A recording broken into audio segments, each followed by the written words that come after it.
বিসমিল্লাহির রহমানির রহিম। সুপ্রিয় দর্শক শ্রোতা, আসসালামু আলাইকুম রহমতুল্লাহ। আশা করছি ভালো আছেন, আমিও ভালো আছি আলহামদুলিল্লাহ। আজকে পবিত্র জুম্মার দিন।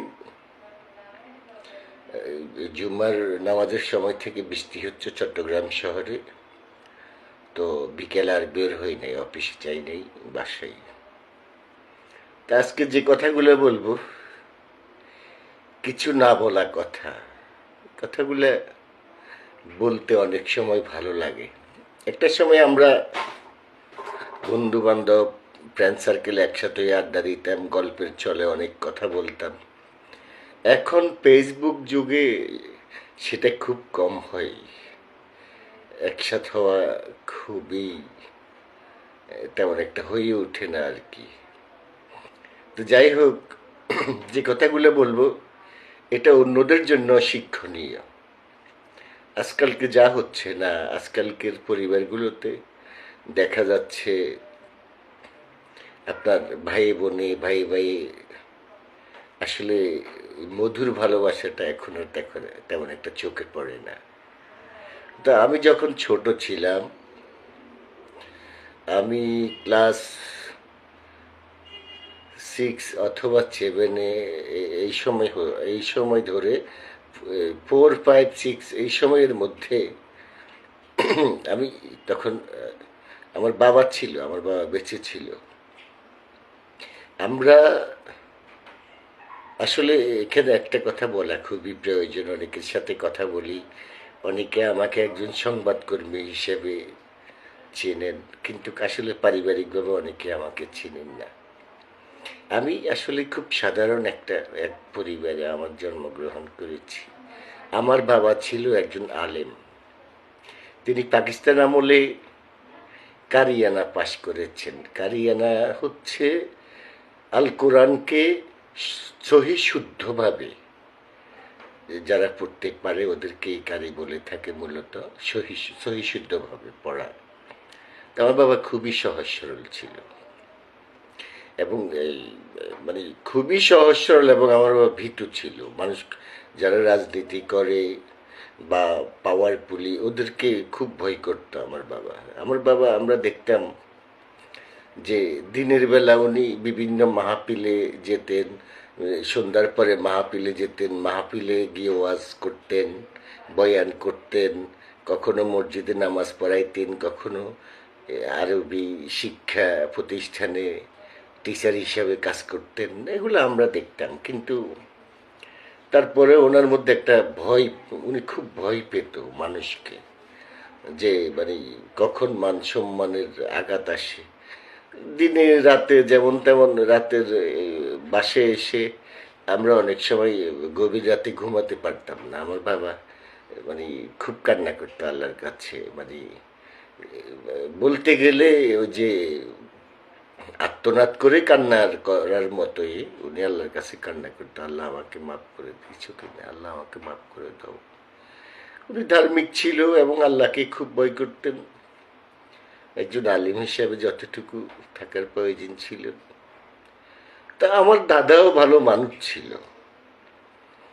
আমার কথা প্রসঙ্গে আসলে বলতে হচ্ছে, একটু বলি, হয়তো আপনাদের সময় নষ্ট হচ্ছে। আমার বাবা, আমার দাদার সময় আমি দেখেছি, আমার দাদার সামনে কখনো দাঁড়াতো না, অনেক দূর থেকে কথা বলতো, এত ভয় পেত এবং এত সম্মান করতো আমার দাদাকে আমার বাবা। তা আমার দাদার নাম ছিল আলী মিয়া। আমার দাদা ছিল বলতে গেলে জমিদার, অনেক সম্পত্তির মালিক ছিল। আলী মিয়ার বাবার নাম ছিল ইসমাইল মিয়া। ইসমাইল মিয়াও ছিল অনেক জমিদার। তৎকালীন যাদের অনেক জমি জমা থাকতো, ব্রিটিশরা তাদেরকে বিভিন্ন পদ পদবি দিয়ে রাখতো, সম্মানে রাখতো। তা আমার বাবার নাম ছিল আলী মিয়া। আলী মিয়ার বাবার নাম ছিল ইসমাইল মিয়া। ইসমাইল মিয়ার বাবার নাম ছিল আশরাফ আলী মিয়া।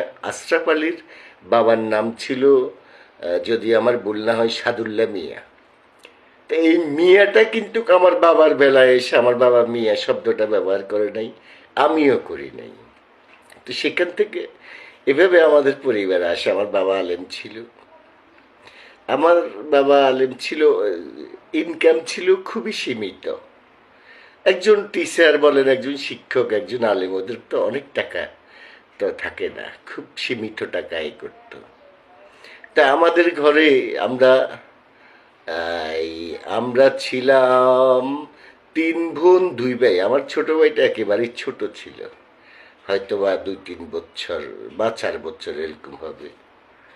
তো আমরা যখন খেতে বসতাম, সবসময় তো মাছ মাংস থাকতো না, মাঝে মধ্যে যখন মাছ থাকতো বা মাছ দেখা যাচ্ছে যে শুধু 1 পিস আছে, হ্যাঁ, হয়তো সবাই ডাউল দিয়ে বা সবজি দিয়ে খেতে হবে, 1 পিস মাছ আছে, তো মাছটা আমাকে দিতে, আমি সংসারে বড় ছেলে ছিলাম, আমি সবাই বড়, আমাকে দিত। তা আমি কি করতাম, আমার পাশে আমার বোন ছিল, আমার ওই বোনকে দিতাম, ওই বোনকে দিতাম, ওরা আবার আমাকে দিত। ভাই বোন সবাই খেতে বসলে এই যে আমি চাইতাম আমার বোনেরদের ওরা খাক, ওরা খেতে হয়তো খেতে পারলে আমার ভালো লাগবে, আবার ওরা চাইতো যে না আমার ভাই খাক। এই যে একটা মধুর সম্পর্ক, এরকম আমাদের জীবনে অনেক ঘটনা, অনেক ঘটনা, অনেক দিন তো এগুলো করতে করতে আমাদের 10 মিনিট 20 মিনিট চলে যেত। সবাই প্লেট নিয়ে দূরে সরে যেত, ভাতের প্লেট নিয়ে, যাতে ওদেরকে আর দিতে না পারি, মানে ওদের কথা হচ্ছে আমার ভাই খাক। এই মধুর কথাগুলো আসলে অনেক সময় মৃত্যুর পরেও এই জগতের যদি কোনো কথা মনে থাকে, এই কথাগুলো মনে থাকার মতো। এখনো এখনো আমার ছোট বোনগুলা আল্লাহর মেহেরবানিতে ওদের ছেলে মেয়ে বিয়ে শাদি করছে, এখনো বিয়ের উপযুক্ত ছেলে মেয়ে আছে, ওদেরও আমার মতো বয়স হয়েছে, আমরা 1-2 বছরের করে ছোট। এখনো আলহামদুলিল্লাহ আল্লাহ পাকের মেহেরবানিতে আমার কোনো বোন আমার সামনে এসে কথা বলে না। আমি যেই কক্ষে থাকি, আমার কক্ষে আসার আগে দূর থেকে জিজ্ঞাসা করবে, ভাইয়া আসবো?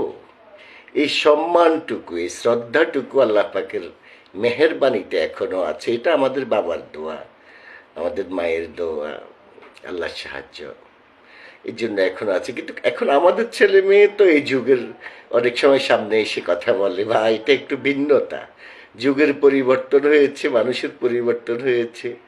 কিন্তু আমি মনে হয় যেন সেই 90 দশকেই পড়ে আছি। আমার সেই 90 দশক, সেটাকেই ভালো লাগে। যাই হোক, এভাবে আমাদের জীবন অতিবাহিত হচ্ছে। কিন্তু আমরা, আমার বাবা দাদা থেকে শুরু করে আমার পরিবারে আবার অনেক স্টাবলিশ অনেকেই আছে, যেমন আমার ব্লাড যারা আছে, পুলিশ অফিসার আছে, অনেক বড় পুলিশ অফিসার আছে। তারপরে কাজিনদের মধ্যে এমনও আছে শত শত কোটি টাকার মালিক আছে, অনেক বড় বড় অফিসার। তা আমাদের কাজিনদের মধ্যে সচিব ছিল, সেনাবাহিনীর সর্বোচ্চ জায়গা পর্যন্ত আমাদের পরিচিত আত্মীয় স্বজন পাড়া প্রতিবেশী অনেকে ছিল।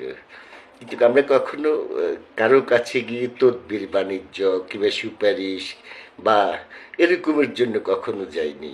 আমরা বিশেষ করে আমার বাবার চিন্তা ভাবনাটাকে নিয়ে আমরা কাজ করি। আমরা মনে করি আমাদের শুধু সবজি দিয়ে খেতে পারলে আলহামদুলিল্লাহ আমরা অনেক তৃপ্তি পাই। এবং আমার যেখানে জন্ম, আমার বাবার যেখানে জন্ম, আমাদের যেখানে অরিজিন গ্রামের বাড়ি, আলহামদুলিল্লাহ আল্লাহ পাক এত সম্মান দান করেছে। এই তো আমি কথা বলছি তো সবাই তো শুনবে, সবাই তো আমরা আপনজন এলাকাবাসী, হ্যাঁ, জানাশোনা আমরা সবাই। আমি তো এখন বলছি, ওপেন তো বলছি, এতটুকু সম্মান, এতটুকু ভালোবাসা আমাদের এলাকাতে অনেক অনেক বড় পর্যায়ের লোক আছে, সেটা পাই না। কারণ এটা হচ্ছে, আমি যেটা পাচ্ছি সেটা ভালোবাসা, স্নেহ। কিন্তু এটা হচ্ছে, আমি যত বিনয়ী হব, আমি যত ভালো হব, আমি যতটুকু ভালোবাসতে পারবো, ঠিক ততটুকুই আমি পাবো। এটা বাস্তবতা। আমি এই প্রজন্মকে বুঝার জন্য বা কিছু মানুষের ভুল ভাঙার জন্য আমি কথাগুলো বলছি। যদিও আমার পারিবারিক উদাহরণ দিয়ে বলছি, হয়তো আমি অন্যদেরকেও বোঝার জন্য বলছি, অন্য অন্য ভাই বোনকেও বোঝার জন্য বলছি। এখন পর্যন্ত যে মধুর সম্পর্ক আমাদের ভাই বোনের মধ্যে পারিবারিকভাবে, আলহামদুলিল্লাহ, আমার ছোট ভাই এখন সে দেশের বাইরে ইনশাল্লাহ আল্লাহর রহমতে খুব ভালো পজিশনে আছে। সে এখনো আমার সামনে দাঁড়িয়ে কথা বলে না। আল্লাহ পাক আমার ভাইকে ইমানি হায়াত দান করুক, অনেক বড় করুক। তার সে দেশের বাইরে থেকে যেই টাকা উপার্জন করে, সে তার ব্যক্তিগত অ্যাকাউন্টে একটি টাকা রাখে না, একটি টাকা সব সংসারে পাঠিয়ে দেয়। এবার সংসার তার জন্য রাখবে কি রাখবে না সেটা ওর চিন্তা নেই।